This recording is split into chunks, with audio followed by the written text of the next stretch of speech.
Morning बच्चों, हम सब क्लास 8 की हिंदी पाठ्य पुस्तक सुनहरी धूप से प्रथम अध्याय पढ़ने जा रहे हैं। इस कविता का नाम प्रियतम है। यह कविता सूर्यकांत त्रिपाठी निराला द्वारा रचित है। कविता की व्याख्या करने से पहले हम कवि के बारे में जानेंगे।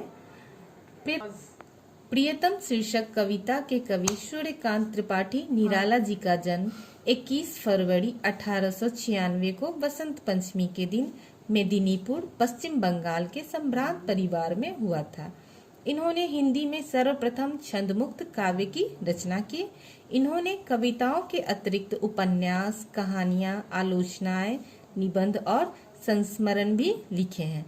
निराला की प्रमुख काव्य रचनाएं जैसे अनामिका, परिमल, गीतिका आदि है।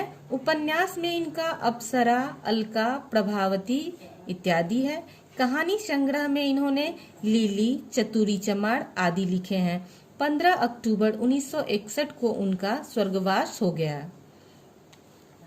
अब हम उन कठिन शब्दों पर नजर डालेंगे जो हमें कविता की व्याख्या में सहायता करेंगे। जैसे है, पहला है पुण्य श्लोक, यशस्वी चरित्र, पात्र। दूसरा है प्रधान का अर्थ होता है प्रमुख। तीसरा है परीक्षा, परीक्षा का अर्थ होता है योग्यता की परख। चौथा है स्मरण, स्मरण का अर्थ होता है याद।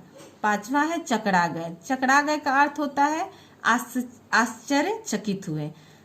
छठा है तैलपूर्ण, तेल से भरा हुआ। सातवां है प्रदक्षिणा, इसका अर्थ होता है परिक्रमा करना। आठवां है घृत लक्ष्य, लक्ष्य की ओर ध्यान लगाकर देखना। नौवां है प्रयत्न, प्रयत्न का अर्थ है भ्रमण या यात्रा। 10वां है बैकुंठ यानी कि विष्णु लोक, जहाँ विष्णु भगवान रहते हैं। 11वां है उल्लास, उल्लास का मतलब होता है प्रसन्नता। अवगत का अर्थ होता है मालूम। 13वां है इष्ट यानी कि आराध्य देव, हम जिस भगवान की पूजा करते हैं वो हमारे इष्ट होते हैं। 14 है शंकित यानी कि संदेहपूर्ण, संदेह करना। 15 है उत्तरदायित्व यानी कि जिम्मेदारी। 16 है प्रियतम यानी कि जो हमें सबसे अधिक प्रिय हो। उसके बाद है लज्जित, इसका अर्थ होता है शर्मिंदा होना। आज हमने जो पढ़ा है उसे नोटबुक में लिखेंगे। अगर ना समझ आए तो अपने घर में बड़ों की हेल्प लेंगे। सेकेंड वीडियो में कविता की व्याख्या करेंगे। Thank you.